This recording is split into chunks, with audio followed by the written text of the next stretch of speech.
주시는 말씀은 구약의 이사야 41장입니다. 이사야 성경 41장 21절부터 29절까지의 말씀을 같이 하겠습니다. 구약 성경 1017페이지에 있는 이사야 41장 21절부터 마지막 29절까지의 말씀인데요. 계속해서 한 줄씩 읽겠습니다. 나 여호와가 말하노니 너희 우상들은 소송하라. 야곱의 왕이 말하노니 너희는 확실한 증거를 보이라. 얘기를 주겠습니다. 너희들이 어떤 것도 아니라 우리가 마음에 듣고 그 결말을 알아버리나 복 앞으로 너희를 불게 하니 뒤에 올 일을 알게 하라. 그리하면 너희가 신들인 줄 우리가 알리라. 또 복을 내리든지 재난을 내리든지 하라. 우리가 함께 보고 놀라리라. 보라 너희는 아무것도 아니며 너희는 흠만하며 너희를 택한 자는 하사로는 내가 한 사람을 일으켜 북방에서 오게 하며 내 이름을 부르는 자를 해두는 곳에서 오게 하였나니 그가 이르러 고관들을 석회같이 토기장이가 진흙을 밟음같이 하리니 누가 처음부터 너희를 알게 하여 우리가 알아하며 누가 이전부터 알게 하여 우리가 옳다고 말하게 하였느냐. 알게 하는 자도 없고 들려주는 자도 없고 내 말을 듣는 자도 없도다. 내가 비로소 시온에게 너희는 이제 그들을 보라 하였노라. 내가 기쁜 소식을 전할 자를 예루살렘에 주리라. 내가 본줄 세상도 없으며 내가 모르도 그들 가운데에 한 말로 대답할 자가 없도다. 같이 읽겠습니다. 보라 그들은 다 헛되며 그들의 회사는 허무하며 그들이 부어 만든 우상들은 바람이요 공허한 것뿐이니라. 할렐루야. 모두 하나님의 사랑의 음성이 우리의 삶을 찾아오실 줄 믿습니다. 어제 본문에서 우리는 하나님의 섭리로 페르시아의 고레스 임금을 일으키셔서 모든 이방인들이 다 나무 조각을 쇠붙이를 의지할 때 그때 살아계신 하나님만을 의지해야 한다고, 그렇죠? 그런 하나님을 바라보면서 나아가야 한다고 외치는 선지자의 외침을 우리가 41장 진마부에서 확인해 보았는데요. 자, 이어지는 오늘 부분에서도 왜 우상이 헛된 것인지, 왜 인생들이 하나님만을 의지해야 하는지 그 이유가 계속해서 이어지고 있습니다. 사랑하는 여러분, 왜 우리가 하나님만을 의지해야 합니까? 사실 우상은 아무것도 아니기 때문인데요. 21절 이하가 그 이유를 가르쳐주고 있습니다. 먼저 21절 말씀을 같이 한번 읽어보겠습니다. 시작. 나 여호와가 말하노니 너희 우상들은 소송하라. 야곱의 왕이 말하노니 너희는 확실한 증거를 보이라. 지금 하나님께서 우상들에게 소송을 거시는 장면, 누가 참 신인지를 가려보자고 하시는 그런 하나님의 말씀인데요. 누가 정말 살아있는 신인지 밝혀보자, 이런 말씀이시죠. 여러분 생각해 보십시오. 이게 하나님 입장에서 얼마나 자존심이 상하는 장면인지 여러분 생각해 보십시오. 하나님께 있어서 얼마나 불쾌한 상황이신지. 온 우주의 주인이시는, 온 세상을 다스리시는 하나님께서 대꾸도 못하는 우상들과 똑같이 취급을 받으시겠다고 하시면서 그 자리로 내려오시는 게 얼마나 모욕적이고 괴로운 그런 상황인지 여러분 느껴지십니까? 그런데도 불구하고 하나님이 그 자리로 자청하고 나가십니다. 하나님께서 원하셔서 그 자리로 낮아지고 계신 거죠. 왜 하나님께서 그런 입시로 내려오시는 것입니까? 어리석은 당신의 백성들, 그 유다 백성들을 깨우치기를 원하십니다. 그들이 깨닫기를 원하시기 때문이죠. 자꾸 이방신들에게 마음을 빼앗기며 거짓 우상들을 따르려고 하는 그 백성들, 그 당신의 백성들을 깨닫게 하시며 그들이 돌아서기를 원하셨기 때문입니다. 그래서 오늘 21절 말씀을 보시면 아주 독특한 표현 하나가 21절에 등장합니다. 다른 성경에는 전혀 찾을 수가 없는 그런 아주 특별한 표현이 오늘 21절에 등장하고 있는데 그것이 무엇일까요? 야곱의 왕이 말하노니, 이 표현입니다. 야곱의 왕이 말하노니.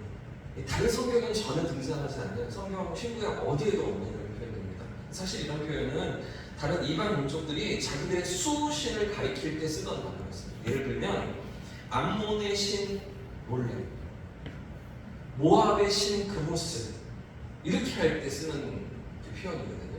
근데 야곱의 왕 여호와가 말하는 이렇게 사용하시는 거죠. 어떤 민족을 지키는 신이라고 표현할 때 이런 이름을 쓰는 건데 사실 하나님이 이스라엘만의 하나님이십니다.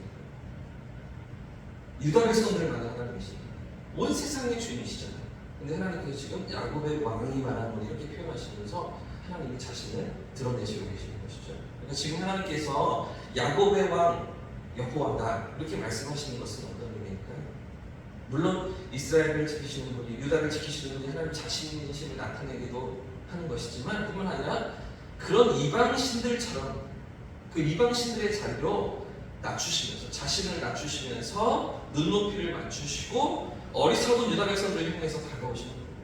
지금 사실은요 그 이방신들의 소송을 거시는 거지만 그 신들이 살아있지도 않고 죽어있는 신들인데 그들을 깨우치시는 것이 아니라 당신의 백성들을 깨우치시기 위해서 그 백성들을 향하여서 눈높이를 맞추시며 찾아보시기를 원하셨던 것이죠. 사랑하는 여러분, 오늘 본문이 보여주는 우리 하나님 어떤 분이십니까?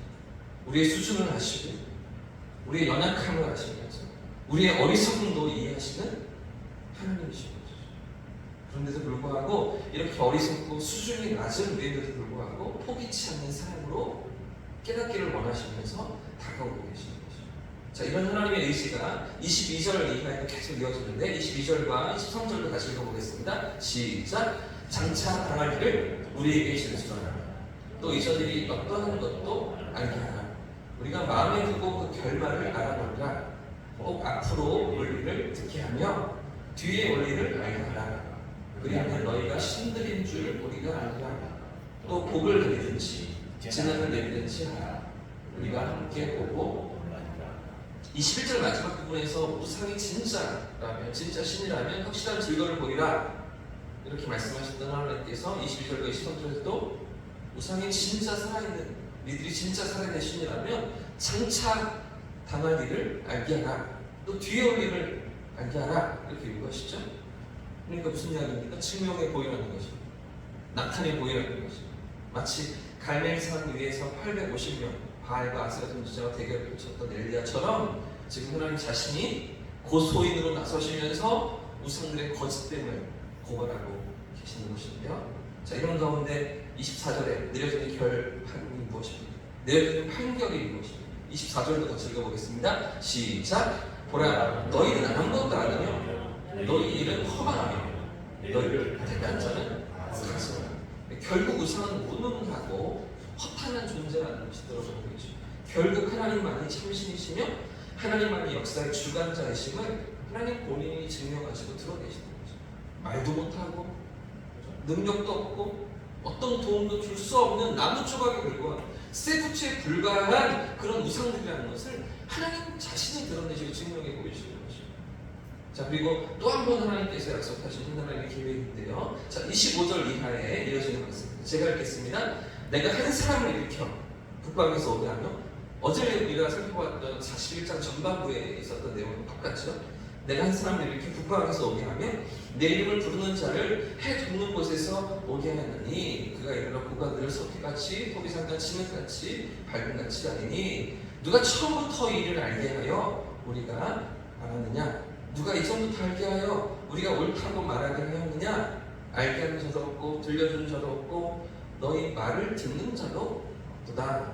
내가 비로소 시온에게 너희는 이제 그들을 보라 하였노라.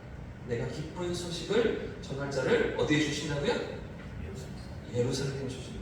그런 약속하시죠. 어제 본문에 이어서 또 한 사람 이야기를 하십니다.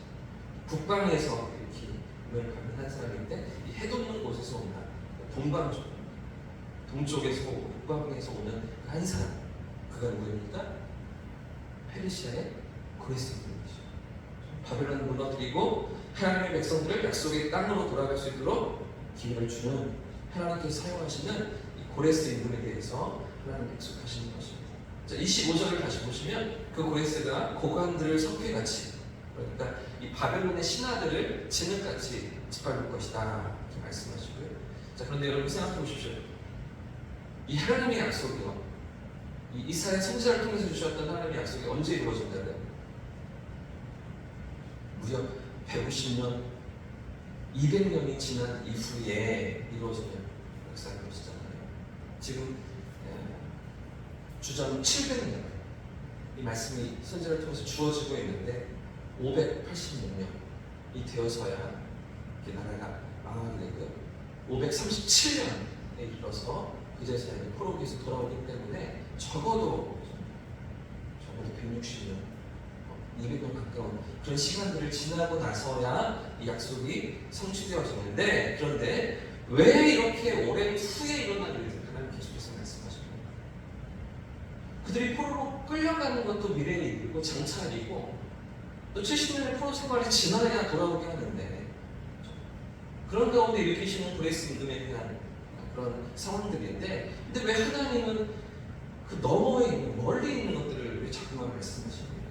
왜 그 오랜 후에 일어날 일들을 미리 말씀하시며 미리 약속하시며 유다 백성들이 무엇을 깨닫기를 원하시는 것입니까? 하나님이 역사의 주관자이심을 깨닫기를 원하시는 것이죠. 결국은 그들이 이제 패망의 길로 나아가는, 하나님의 심판과 징계를 경험하게 됩니다. 그러나 그 자리에 들어가 있을지라도, 그 비참한 상황에, 절망적인 상황에 들어가 있을 때라도 역사의 주관자이신 하나님을 기억하면서 그 하나님의 손길이 그들 가운데 여전히 함께 하시는 기억하는 것입니다. 아프게도 하시고 회초를 드시기도 하시지만, 그러나 이 모든 상황 가운데 하나님의 섭리가 있고 계획하심이 있고 그들을 건지시려는 하나님의 약속이 있음을 이 이사야 선지자의 말씀을 기억하면서, 그러면서 그들이 깨어나고 하나님께로 돌아올 수 있기를 원하셨던 것이죠. 그래서 우리가 다니엘서에서도 살펴보았지만 다니엘이 예레미야 성경을 묵상하다 깨닫게 되잖아요. 70년 만에 이 포로 생활이 끝나고 하나님께서 건지신다는 그 약속의 말씀을 예레미야 선지서 그 약속의 말씀을 펼쳐보다가 다니엘이 그 약속을 깨닫고 그 약속을 붙들고 기도하는 장면이 있지 않습니까? 그런 것처럼 포로기에 들어가서 아픈 상황에, 괴로움 가운데, 눈물 가운데 들어가지만 그 가운데서도 역사의 주관자이심을 기억하기를 원하시는 그런 하나님이셨던 것이죠. 사랑하는 여러분, 오늘도 우리 하나님께서 우리에게 원하시고 기대하시는 것인 것입니다. 오늘 우리의 삶의 현장에서, 우리가 살아가는 삶의 자리에서 어떤 믿음으로 우리가 서 있기를 주님 원하십니까? 살아계신 하나님, 역사의 주관자이신 하나님이 오늘 우리의 삶, 우리 인생의 걸음돌 붙드시고 인도하시는 것이죠. 할렐루야. 그 하나님의 선하신 손길 안에 우리의 삶이, 우리 인생의 걸음이 작게 볼 때는 내가 선택하고 내가 결정하고 내가 원하는 것들을 이루면서 살아가는 것 같지만, 하나님의 선하신 손길, 신실하신 생각이 오늘도 내 걸음을, 내 인생의, 우리 가정을 인도하시는 줄, 붙드시는 줄 믿고 그 하나님 앞에 깨어있는 믿음으로 나올 수 있기를 우리 주님 원하시는 것이고요. 오늘도 세상에 허망한 것들이 아니라, 우리 삶에 아무런 도움도 주지 못하는 것들이 아니라 즉 하나님께만 소망을 두고 하나님 앞에서 깨어 살아가는 하나님과 되시기를 예수님의 이름으로 축복합니다. 축복합니다.